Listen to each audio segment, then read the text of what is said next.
Hello students, हमारे channel में आपका स्वागत है।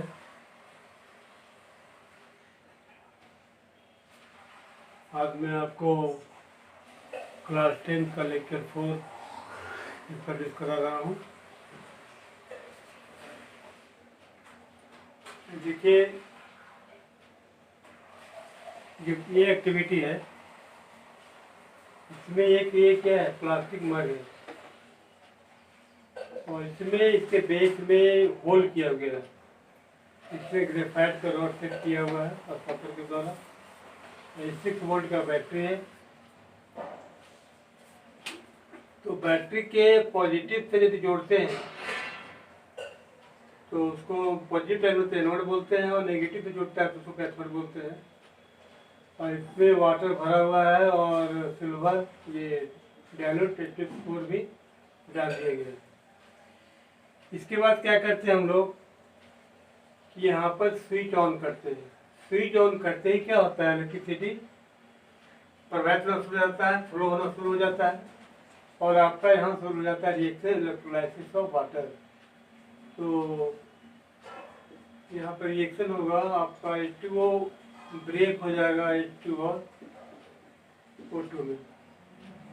यहाँ देखिएगा कुछ समय के बाद यहाँ पे बबल उठता है और बबल उठता है और पानी को डिस्प्लेस करके, वाटर को डिस्प्लेस करके यहाँ पे जमा हो जाता है दोनों टेस्ट ट्यूब में। यहाँ पे टेस्ट ट्यूब क्या करते हैं कि टेस्ट ट्यूब में पानी भर करके इसके ग्रेफाइट रोड पर पलट देते हैं। तो आपका यहाँ पे कुछ देर के बाद टेस्ट ट्यूब को हटा करके और इन गैसों का टेस्ट करेंगे कि कौन सा गैस इसमें है। तो बारी बारी से जलता हुआ स्टिक लेके जाएंगे वहाँ पे। तो देखेंगे कि जिस गैस से वो जो स्टिक है और भी तेज जलना शुरू हो जाता है तो आप जानते हैं कि ऑक्सीजन सपोर्ट करता है जलने में, तो ऑक्सीजन हो जाएगा। और दूसरे ट्यूब में जहाँ जमा है हाइड्रोजन, तो उसके पास जब ले जाएंगे तो क्या होगा, पॉपकॉर्न के साथ बुझ जाएगा। तो आफ्टर रिएक्शन हम लोग गैस का ही पहचान कर लेते हैं और यहाँ देखते हैं इसको जब बैलेंस करेंगे आप तो क्या हो जाएगा। यहाँ देखिए 2 है, 2 लगाएंगे और यहाँ 2 हो जाएगा। यहाँ पर 2:1 यानी कि यहाँ देखिए यहाँ पे दुगना है और यहाँ क्या है, यानी कि ये आपका हाइड्रोजन जमा हो रहा है और यहाँ पे ऑक्सीजन जमा हो रहा है। ये कैसा रिएक्शन है, ये डिकम्पोजिशन रिएक्शन है। जब एक रिएक्टेंट से यदि प्रोडक्ट एक से ज़्यादा बनता है क्या बोलते हैं उसको, डिकम्पोजिशन रिएक्शन। फिर आगे बढ़ते हैं। देखिए यहाँ पे ये विंडो है, ये सन है, सन रे आ रहा है। यहाँ क्या रखा हुआ है, यहाँ चाइना डिश है, इसमें रखा हुआ है आपका सिल्वर क्लोराइड। सिल्वर क्लोराइड का जो कलर होता है वो होता है वाइट, ठीक है। तो कुछ देर के बाद देखते हैं कि सर कलर कैसा हो जाता है, ग्रे हो जाता है। यानी सिल्वर क्लोराइड आप पर टूट जाता है, ब्रेक हो जाता है। किसमें, सिल्वर और क्लोरीन में। तो सिल्वर का कलर ग्रे हो जाता है। तो यहाँ पे क्या है, यहाँ पे डिकम्पोज हो रहा है, ये भी डिकम्पोज डिकम्पोजिशन रिएक्शन का एग्जाम्पल है। उसके बाद देखिए थर्ड जो रिएक्शन है ये आपका एक टेस्ट ट्यूब है। टेस्ट ट्यूब में आपका कॉपर सल्फेट का सॉल्यूशन है जो ग्रीन होता है और यहाँ पे धागा से 2 नेल आयरन का लटकाया हुआ है, ठीक है। तो उसके बाद क्या करते हैं, कुछ देर के बाद देखते हैं 15-20 मिनट के बाद जब इसे निकालेंगे हम, देखिए यहाँ दिखा रहे हैं इसके लेयर पे ब्राउन कलर का रंग चढ़ जाता है। तो ऐसा क्यों होता है, क्योंकि यहाँ पे आपका जो ये जो है ना ये रिएक्शन हो जाता है। यहाँ कॉपर सल्फेट है, कॉपर सल्फेट में क्या डाले हैं, आयरन है। आयरन में डालें तो क्या होगा, आयरन जो है कॉपर से मोर रिएक्टिव है, किसको डिस्प्लेस कर देगा। तो बन जाएगा Fe2SO4 + Cu। तो this is example of displacement reaction. Displacement reaction में मोर जो होता है, मोर जो रिएक्टिव होता है वो कमजोर वाले को डिस्प्लेस कर देता है। यहाँ पर और भी एग्जाम्पल रख सकते हैं। जैसे मान लें कि CuSO4 का सोल्यूशन है, उसमें आप Zn डाल देंगे तो क्या हो जाएगा, Zn भी इसको रिप्लेस कर देगा, तो बन जाएगा Zn SO4 प्लस Cu, यानी Cu को हटा देता है। उसके बाद आइए आपका ये जो रिएक्शन है, और इसमें कलर इफेक्ट कर जाता है, हम दिखाए हैं कि ग्रीन कलर जितना ब्लू रहता है ना, वो क्या हो जाता है, फेडअप हो जाता है। तो यहाँ आपका दो तरह का सोल्यूशन, एक है बेरियम क्लोराइड और एक है सोडियम सल्फेट। तो इन दोनों का सोल्यूशन बना करके, एक सोल्यूशन बना करके हम ट्यूब में ले लेते हैं, और बेरियम क्लोराइड सोल्यूशन में सोडियम सल्फेट सोल्यूशन में क्या करते हैं, ऐड करते हैं। तो ऐड करने के बाद रिएक्शन ऐसा होता है, आपका ये बेरियम क्लोराइड है, बेरियम क्लोराइड है, और इसे मिलाते हैं सोडियम सल्फेट का सोल्यूशन, तो आपका बनेगा बेरियम सल्फेट। इसका कलर होता है आपका वाइट, और ये प्रेसिपिटेट बनता है। तो यहाँ बन जाएगा सोडियम क्लोराइड। बैलेंस कर दीजिए, बैलेंस है, ये देखिए यहाँ पे जो है ना, दो लगा दीजिए, बैलेंस हो गया। यहाँ क्या है, ये है आपका डबल डिस्प्लेसमेंट रिएक्शन। इसको आप ऐसे लिख सकते हैं, आपका बेरियम रहेगा पॉजिटिव के रूप में, और Cl पर तो एक नेगेटिव होता है, और आपका सोडियम रहेगा ऐसे, और आपका सल्फेट पर होता है क्या, दो होता है। ये दोनों में क्या होता है, पॉजिटिव और नेगेटिव के बीच में अट्रैक्शन होता है, इस दोनों में क्या बनाता है, बेरियम सल्फेट। ये प्रेसिपिटेट बनाता है दही की जैसा, थक्का जैसा, और आपका ये दोनों मिलकर बनाता है सोडियम क्लोराइड। तो क्योंकि इसमें प्रेसिपिटेट बनता है, इसलिए इसको हम प्रेसिपिटेशन रिएक्शन भी कहते हैं। मतलब precipitation reaction is that reaction in which precipitate are also formed. Precipitate is not soluble in the solution. और अब लास्ट में एक बचता है, ये देखिए यहाँ पे कैनाडीस है, और इसमें रखा हुआ है कॉपर का पाउडर। तो यहाँ क्या होता है कि कुछ देर के बाद देखते हैं ना, ये ब्लैक हो जाता है। तो ब्लैक क्यों होता है, ब्लैक इसलिए होता है कि आपका जो कॉपर है ऑक्सीजन से कर देता है रिएक्शन, तो बन जाता है CuO, यानी क्या हो रहा है, यहाँ ऑक्सीजन आपका जुड़ रहा है। तो एडिंग ऑफ ऑक्सीजन को कहते हैं हम लोग क्या, ऑक्सीडेशन रिएक्शन। तो इस प्रकार से ये सब पूरा एक्टिविटी के बारे में आपको एक्सप्लेन कर दिया, और मैं प्रीवियस क्लास में बताया था कि आपको केमिस्ट्री में मार्क्स चाहिए तो सभी कंपाउंड्स का केमिकल फार्मूला याद रखना मस्त है। और यदि समय बाद में होता है कि हड़बड़ी में या अंतर के लास्ट में समय नहीं मिलता है, तो आप केमिकल इक्वेशन लिख के भी नहीं कर सकते हैं। और नेक्स्ट टॉपिक है पहला कि what is chemical equation. Chemical equation क्या है, तो देखिए जब कोई रिएक्शन होता है तो उसको हम लोग लैंग्वेज में जब उसको एक्सप्रेस करते हैं, लिखते हैं, तो बहुत ज़्यादा समय भी लगता है और जगह ही बहुत लगता है। तो केमिकल इक्वेशन के द्वारा हम बहुत कम समय में और कम जगह में हमको रिप्रेजेंट, जैसे मान लीजिए कि हम बताना चाहते हैं कि मैग्नीशियम ऑक्सीजन से रिएक्शन करके मैग्नीशियम ऑक्साइड बनाता है, तो लिखना पड़ेगा कि मैग्नीशियम रिएक्ट विथ ऑक्सीजन और मैग्नीशियम ऑक्साइड लिखना पड़ेगा।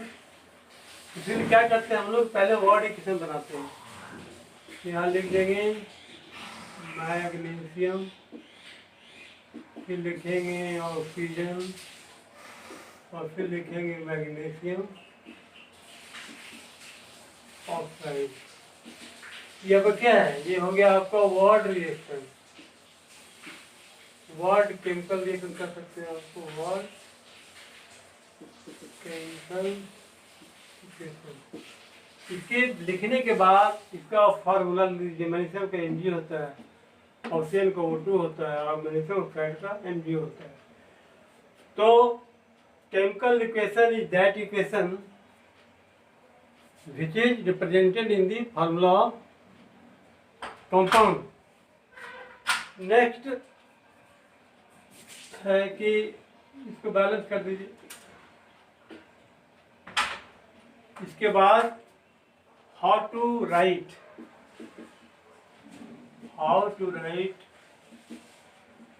Chemical equation. केमिकल इक्वेशन को कैसे लिखते हैं हम लोग? देखिए, इसका लिखने का तरीका है कि दो साइड होता है, एक होता है LHS लेफ्ट हैंड साइड, एक होता है RHS। तो LHS तो हम लिखते हैं क्या, रिएक्टेंट लिखे। यहाँ पर देखिए, ये दूसरा एग्जाम्पल देते हैं। देखिए, हाइड्रोजन और ऑक्सीजन, ये दोनों क्या है, ये दोनों है reactant. What is reactant? Reactant are those भी take part in chemical reaction. तो इसको लिखते हैं LHS में, और इसके बाद जो प्रोडक्ट बनता है उसको लिखते हैं RHS में। इक्वल लिखते हैं और एरो से दिखा दो, कुछ भी दिखा सकते हैं, दिखाते हैं। तो क्या बन जाएगा, H2O बन जाएगा। ये क्या हो गया, आपको इसको कहते हैं product. What is product? Product is that be formed by the chemical reaction. तो पहले लिख देते हैं, उसके बाद देखते हैं कि हाँ ठीक है।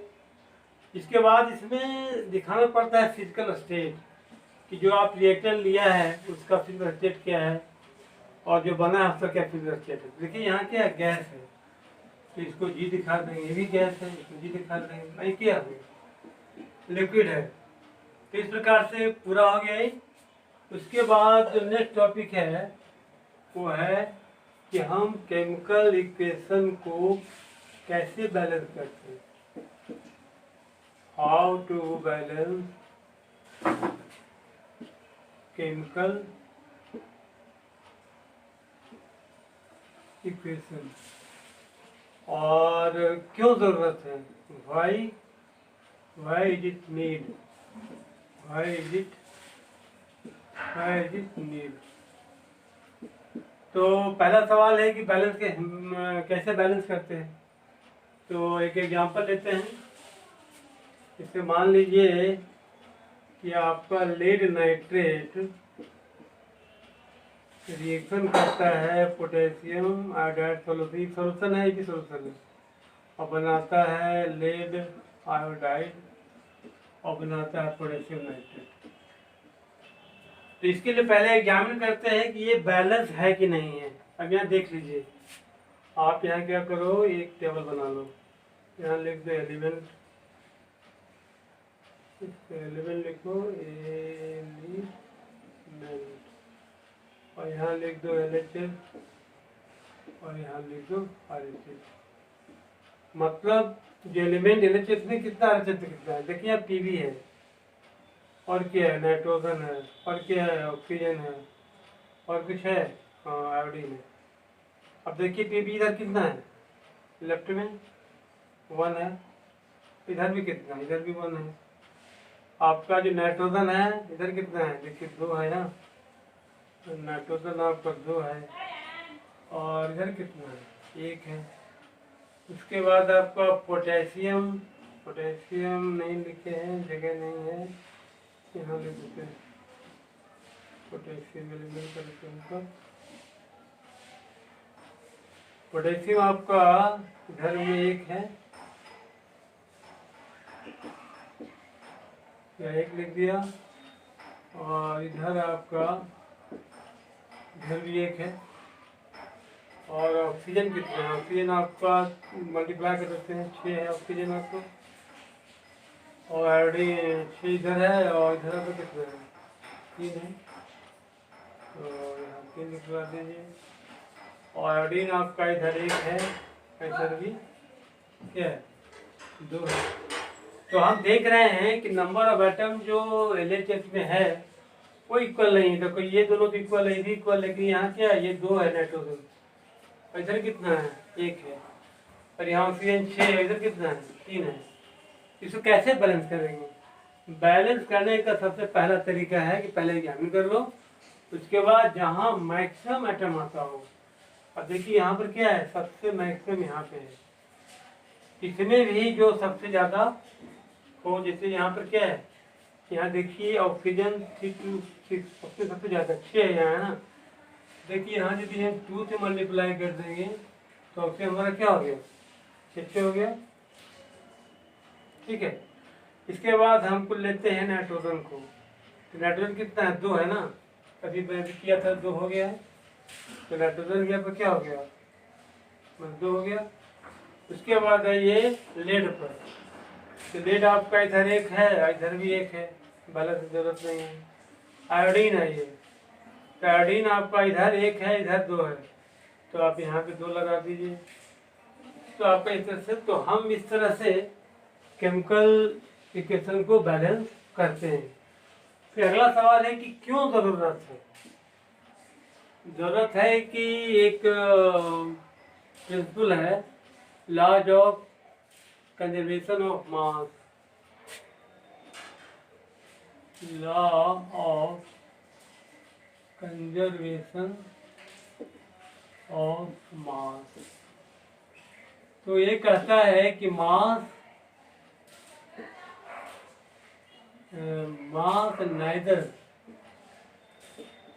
neither be created nor destroyed।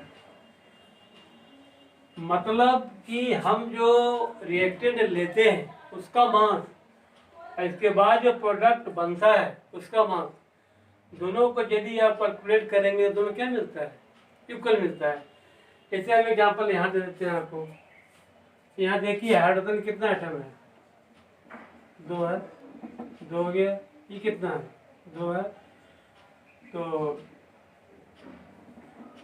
आप पे हाइड्रोजन का 1 होता है ना, तो 2 हो गया, और ये हो जाता है 2 इंटू कितना, 8, 16 हो गया।